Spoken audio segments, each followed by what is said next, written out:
Hi, I'm Marcia Westcott Peck. I'm a landscape designer, and I've been a columnist along with my husband at the Oregonian for the Home and Garden section for the last 10 years. I am here today to show you how to put together an annual pot.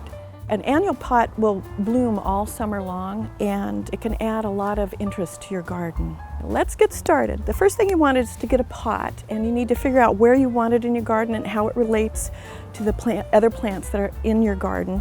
And then pick out the colors that you want to that will relate to that. This pot has a nice big drainage hole in the bottom.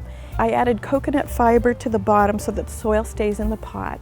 And this will have great drainage. Buy a good potting soil that is crumbly and loose and has good drainage. So the first thing I'll do is put in some fertilizer. And in this case, this is a natural organic fertilizer as opposed to a chemical fertilizer. And the nice thing about natural fertilizers is in general they don't burn. They're naturally slow release. And they build the soil, they don't kill the microbes. And look for one that is good for blooms, because annuals, that's what they're all about. And it will have 3 numbers on it, and the first number should be low and the other 2 should be higher for bloom. And then you'll need to re-add this throughout the season, but follow the package directions. And then work it down into the root zone. And I don't use gloves. I just love feeling the earth. And then there's an adage called the thriller, spiller, and filler. And that means the thriller would be the center one. You can have ones that spill over the sides and the others that fill. The first thing you're gonna do is soak your plants in a bucket of water until the bubbles stop coming up to the surface. That gives the roots, it gets them very hydrated and gets them off to a great start.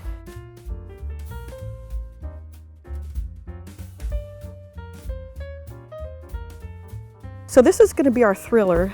Then take your plant after you've soaked it and kind of break up the root ball.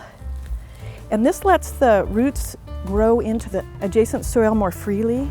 And then dig it. Again, I use my hands, but this is a great tool to do that. It's a garden scoop. You want the top of the root ball about 1 inch below the rim of your pot. That way you can put water in here and soak it, and it won't go over it. And you don't want it too low either. So this is probably just about right. And then these are my spillers. Pick plants that have the same cultural needs. So if you're in the sun, pick all plants that need sun, or if you're in the shade, pick all plants that need shade, or if they're succulents or cactus, they need good drainage. So try to do that, otherwise they're not going to thrive. These are the fillers. Also consider your color palette. This is a kind of a neutral, the silver is, which can go with either cool or warm colors. And then decide where you want them. I'm going to have my spillers towards the front here, and then the fillers more toward, kind of in between, and then around towards the back. Then you just do the same thing. Pop them out of their containers after they've been soaked, and then break up the root ball if need be, and just dig them in, and gently push the soil back around them. In pots, you kind of want to crowd them a little bit, and let them fight it out a little bit if that's what you're going for. So put them all in, space them whatever way you want. Then put in a little more dirt. Once you have everything tucked in and in place and you're done, then you want to water it in and put slug bait on it. Because the worst thing that can happen is you wake up the next morning and they're all eaten up by slugs, and then you're done. And you can enjoy it for the rest of the season.